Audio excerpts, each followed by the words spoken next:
Wow. I don't really know where to start. I guess I'll start with something nice before I get into the real issues with this one.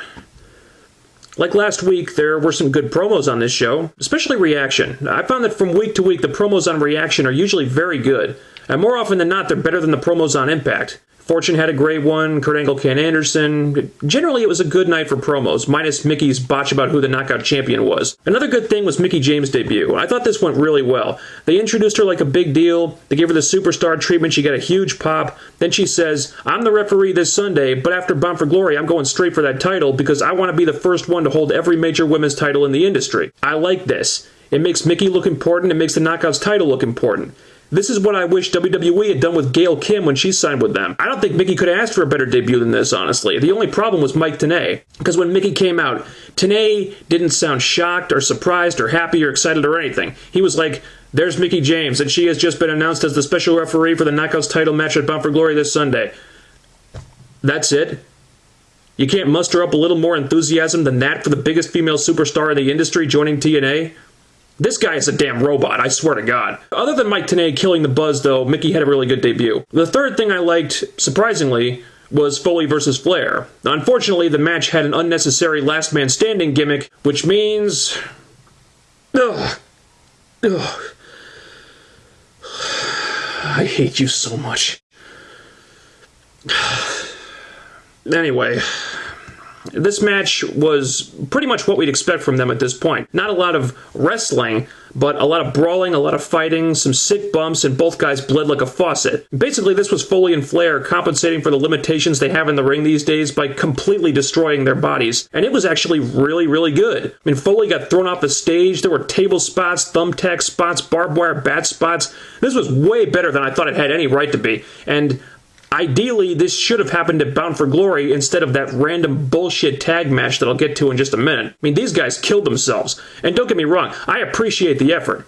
I appreciate everything they did. But at the same time, I don't want to see them doing this stuff to their bodies anymore. Ric Flair is 60 plus. No man his age should be doing this to himself. I mean, I guess if Rick wants to do it, we can't stop him, but I'm just afraid he's going to die in that ring one of these days. So those were three good things about this Impact. Sadly, they were also the only good things about this Impact. I don't know what TNA management was thinking. Who read this script and okayed it, but this was atrocious. It's your Bound for Glory go-home show, and this is what you come up with? Good God! The show starts off with Abyss, who has kidnapped Dixie Carter, handcuffed her to himself, and he's leading her around backstage, threatening to break out his implements of death, Bob and Janice. Dixie is freaking out, she's crying and screaming for help. There's all these backstage hands just standing there watching, not doing a damn thing. Security's nowhere to be found. This goes on for several minutes. Eventually, he leads her into the Impact Zone. Bischoff finally shows up with security, they talk Abyss down, and he lets Dixie go. During this whole thing, the one thought that kept running through my mind was, didn't Dixie recently suspend Sting from television for doing much less than this? For that matter, why has Abyss not faced any repercussions whatsoever for any of the horrifying things he's done lately? He mauled Rob Van Dam with a 2x4 with nails in it, doesn't even get a slap on the wrist. 2 weeks ago, he was torturing innocent people with a red-hot branding iron and nobody thought twice about it. He says in no uncertain terms that he plans to kill Rob Van Dam at Bound for Glory and people just dismiss it as Abyss being Abyss, but verbally threatening Dixie Carter,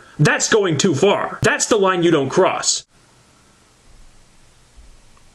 Okay, whatever. So then they have a segment where Dixie is pleading, freaking begging Eric Bischoff to fire Abyss. Because apparently Dixie Carter, the president of TNA Wrestling, does not have the power to do this herself for some reason. So then Bischoff agrees to fire Abyss and he pulls out some official-looking documents, which Dixie signs immediately, without reading them first, mind you. Gee, I wonder what's going to happen with that. What kind of self-respecting business owner in her right mind would sign anything without reading it first?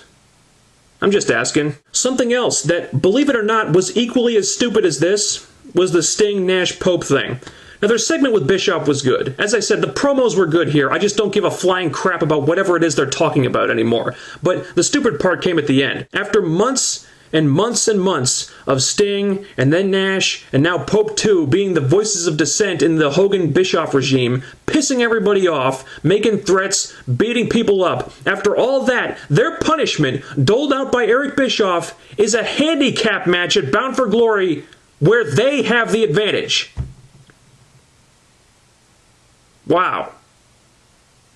I bet Samoa Joe and Jeff Jarrett really appreciated that one. You know, if Eric Bischoff is turning heel at Bound for Glory like most people are expecting him to, it's going to be the most telegraphed heel turn I've ever seen in wrestling. They're not even trying to be subtle about this. The only way this would be a surprise now is if he doesn't turn heel and all the teases they've been throwing out there have all been some big elaborate red herring. But that's probably giving the writers more credit than they deserve at this point. The Shore debuted. They came out and cut a promo because this was more important than hyping up the Bound for Glory matches, apparently. Oh my god! I've never watched the Jersey Shore, so there were probably some jokes here that I'm not getting. But this was bad. This was like lay cool bad. There's a fine line between being a good heel and just being annoying as fuck. Vicky Guerrero walks that line on a weekly basis. Sometimes she falls on one side or the other, but these two didn't just fall on the wrong side of the line, they blasted right through it. They were trying way, way too hard here, and it was freaking terrible. This was like Zack Ryder times 10. It gets worse. Orlando Jordan was back on the show, because if there's one thing the Bound for Glory hype needed, it was Orlando fucking Jordan.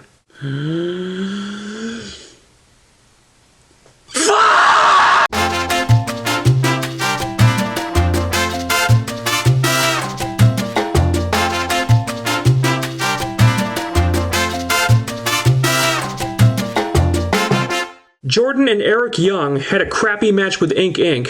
because apparently they've been feuding on Explosion or something. Explosion, which still does not air in America, by the way. They won the match and then Eric forfeited because Jordan was cheating, and then they made a rematch for Bound for Glory because the writers thought that this match would sell Bound for Glory. This was so fucking stupid. And how bad did this make Inc. look, too? I mean, even with Eric Young basically working on their team, pointing out to the referee all the times that Jordan tried to cheat, they still couldn't win the match. Jordan was so goddamn lazy in this match, too. Christ, Kevin Nash works harder in his matches than Jordan did here. Fuck this shit. They had a Battle Royal match as the main event that... Seriously, another one? Oh, you can go straight to hell. This Battle Royal match had some of the most nonsensical booking I think I've ever seen. You'd think that since every Bound for Glory participant was in this thing, that they might use it to at least touch on the feuds that didn't get any hype on this show. You'd be wrong. I saw Tommy Dreamer fighting with Max Buck, Chris Sabin fighting with Ken Anderson. Basically, people fighting with everyone in the match except for the people they're feuding with. With a few exceptions, it was almost like they were going out of their way to avoid each other. Now, if you can understand this at all, then congratulations, you're smarter than I am. This was terrible. Outside of those three good things I mentioned earlier, this was really bad. I don't know how anyone in their right mind could think that this was a good way to finish hyping TNA's biggest show of the year. The amount of stupid shit on this show boggles the mind. They had 3 hours of television, and they never even ran down the card for the pay-per-view. They didn't even have all the matches announced, for God's sake. TNA, this show convinced me to not order Bound for Glory. If this was the best you could do, then there's something seriously wrong with your company. In fact, you know what? I'm going to email Talon Thorne, and I'm going to ask him if he'll embed this video at TNAasylum.com, because people need to see this. People need to understand. TNA need to understand why this show sucked. Because this shit cannot be allowed to continue anymore. For a Bound for Glory go-home show, this was embarrassing and completely unacceptable. Over. Out.